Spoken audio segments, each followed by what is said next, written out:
LAPD is investigating after a woman was found dead in Clifton Heights this morning. Police say they responded just after 9 this morning to reports of a woman down at an apartment complex on Billion Drive near Brownsboro Road. Officers say neighbors tell them they heard a loud, violent fight coming from the woman's apartment. Police have arrested Felipe Jesus Santos Florencia in connection with the death.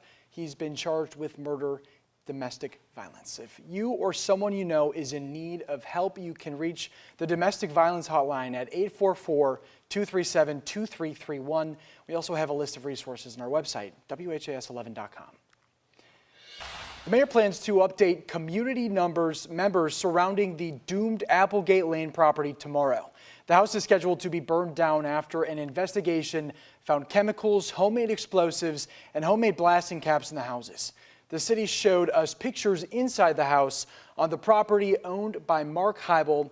Heibel has been charged with wanton endangerment and now burglary in connection with the chemicals. He'll appear in court tomorrow. The mayor suggested the burn of the home will not occur until at least August 14th. They are doing computer simulations on what the impact of the controlled burn could be, and they are collaborating with the Air Pollution Control District. It will not happen, and I will not authorize it until we are ready to do this safely. The purpose of the fire is to consume the chemicals and the explosives that are in there, and again, render them inert. Now here is some information to help you. This meeting is to help inform the community that lives in the surrounding area about the burn. The meeting will take place in Highview Baptist Church on Fagan-Bush Lane. Because of the large number of people expected, the mayor is urging people to watch the meeting online unless you are directly impacted. For more information about the meeting time and how to attend, head to our website, WHAS11.com.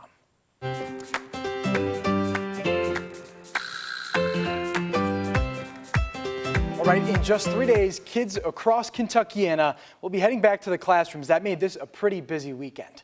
This morning, Northeast Christian Church spent time cleaning up and beautifying several Jefferson and Oldham County schools. Volunteers spent time at several schools, pulling weeds, spreading mulch, trimming bushes, and cleaning. We love these schools. We love the teachers. We understand all the hard work they're doing. We understand the work that the administrators and the counselors and all these different people are putting in, and we just appreciate it. In total, around 12 area schools received treatment from Northeast. JCPS students will see some major changes when they head back to the classrooms this year. Superintendent Dr. Marty Polio recently highlighted some of the changes. The school choice zone plan is the first major change to student assignment since 1975. Students will be able to attend schools closer to home if they choose. We want to make sure we get the students that need the resources the most, that support.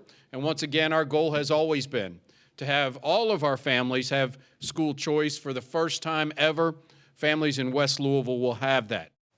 There are also big changes to school start times, which has led to bus changes. We heard from frustrated parents who say the times will impact their bus stops and routes. Dr. Polio said the changes are necessary to solve the driver shortage and asked families to be patient as they adjust.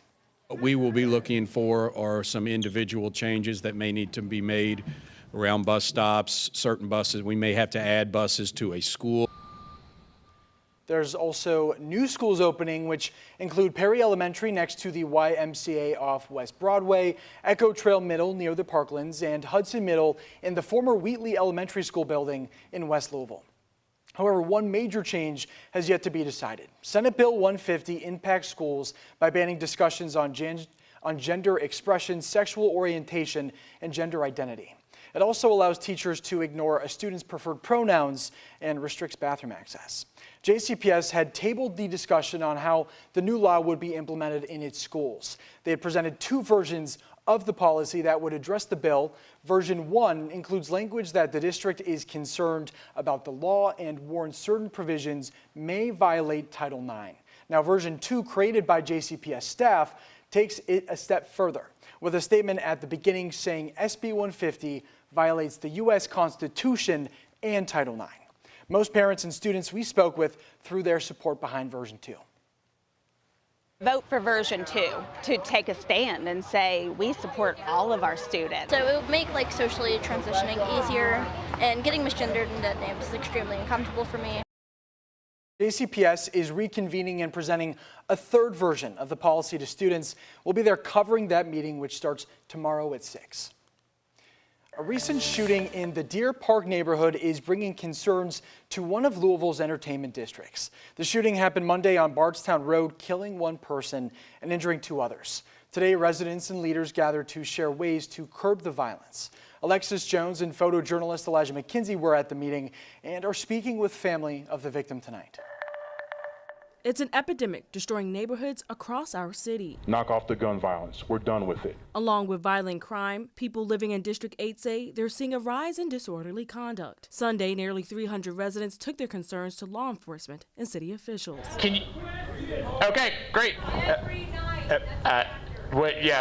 While many say lack of resources and staffing are contributing to recent crime, that I need more officers, that I need more help. They also point to late-night bars and restaurants on Bardstown Road. That we have an alcohol-fueled entertainment industry wedged right in the middle of a residential neighborhood. When you combine alcohol and humans, there have been issues for centuries. What we've got added element here of a lot of alcohol, late night, and guns. So that is making things more acute. One business on top of mind, Afrikaanse Lounge, where 31-year-old Ricky Kemp was shot and killed last Monday, just a few doors down. Kemp's loved ones were at the meeting. His brother Jerry says he doesn't understand why the lounge is at the center of conversation. I was the DJ, which is his brother, that night, and we closed down at 2. And if anybody do their research, they know that whatever happened at 3. If we, meaning the family, felt like the business was the reason, then I wouldn't be here. Jerry adds there was violence in the area before Afrikaanse opened up. He says community members feel otherwise because of a deeper reason. I feel like it's the color issue. They don't want us on Bardstown Road. And that's really how I feel. Though the business sparks safety concerns, Councilman Ben Reno Weber agrees crime is a citywide issue. This is definitely part of a larger, broader trend that needs longer-term, thoughtful responses, and we need to know both what's happening and then collectively get community input on what else we could be doing. However, Jerry says whatever the community decides, targeting one location shouldn't be the answer. And if you have questions or concerns that weren't addressed during Sunday's meeting, Councilman Reno Weber says you can contact his office or meet with District 8's Advisory Board on August 28th. In Louisville, Alexis Jones, WHAS11 on your side. Alcoholic Beverage Control also plans to tackle disorderly conduct in the area. Starting today, the agency says it will begin citing bars for noise. Any bar with music heard from over 50 feet away will be ordered to pay a $2,500 fine. So we are receiving some breaking news right here on the night team. The Sherman Midden bridge is now reopened. The eastbound lanes reopened on the lower deck just moments ago. That's according to the Sherman Midden Renewal Project. The westbound lanes will follow after midnight. This is fantastic news after the Sherman Midden Renewal team announced they wouldn't make the Monday morning deadline. The bridge has been closed to traffic since early morning on July 27th when Sherman Midden Renewal crews discovered a problem with a bridge bearing that supports the upper deck of the Kentucky Approach Bridge. So it should be a good Monday morning for commutes. Okay, coming up, animals provide all kinds of reassurance for kids. We're sharing how one horse therapy camp in Bowling Green goes above and beyond. And we do have that tornado watch that's been posted until 5 o'clock in the morning. But in addition to the isolated tornado threat, we're also watching for damaging wind, frequent lightning, heavy rain, and hail. It's a night that you need to be staying weather aware. I'm walking you through all that right after the break.